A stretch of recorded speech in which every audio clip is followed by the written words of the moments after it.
I read a lot of Heidegger, and with reading someone like that and sort of like specializing in that, Yeah. you definitely run the risk of not really fully understanding it and just sort of buying into the jargon, just using the Yeah. jargon and not really.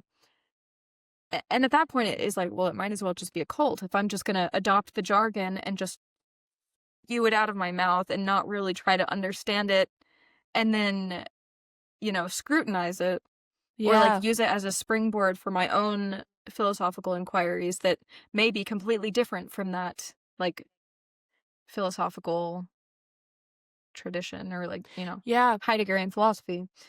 And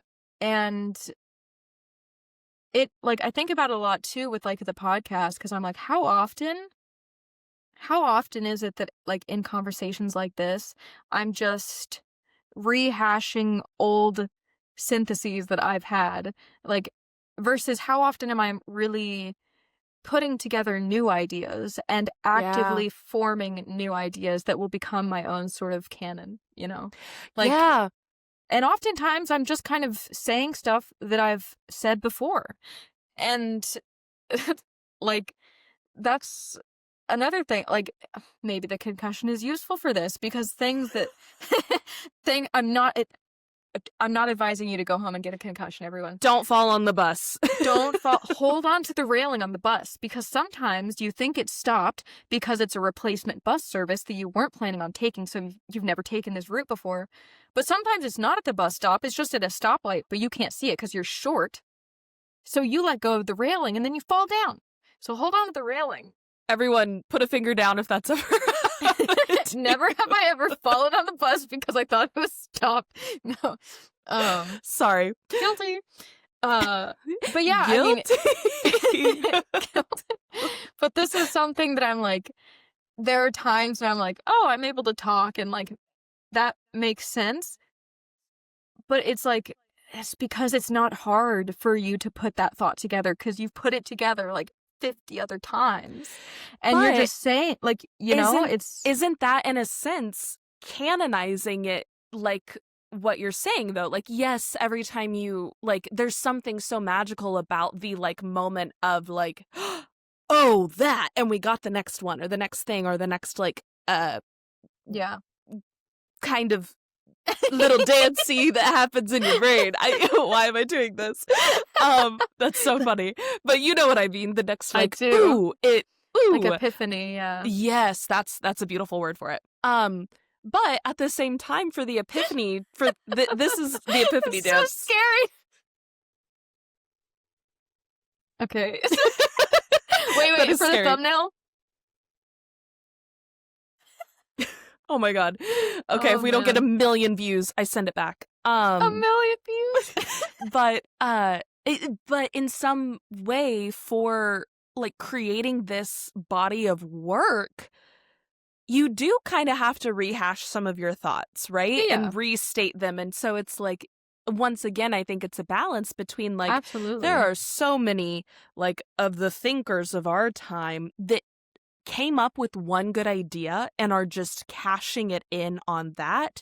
And they like new research comes out, new discoveries, new ideas about things, and they do not critique their old idea. They do not question it. They're like, this is my thing and I'm going to stick with it. And that is honestly, besides like actual crimes against humanity, one of the things that like makes me lose respect for someone so quickly. I'm like, how dare you call yourself a thinker or a philosopher if you are not going to criticize your own thoughts as things come out? Yeah. But at the same time, you do need to concretize something to put it out into the world in that moment. So I think it's just about nuanced. Yeah. It's nuanced, and like rehashing your old ideas. It's not just to rehash them. It's also like in the way apparently like every time you retrieve a memory, it's a little bit different. Yeah. That might just be one of those old wives' tales. I don't know. I'll have to take more looks at the pictures in my brain to be sure. Right. But it's sort of the same thing. Like when someone's like, oh, what are you researching? And you have to kind of give the elevator pitch of what you're researching and what you're writing about. it's not just a rehashing, it's also like a reworking, a Yeah. revising. And there have And been times that, like, in doing that, like, I kind of have like a wait, that is what I'm doing, you know, yeah, and it shifts something. absolutely.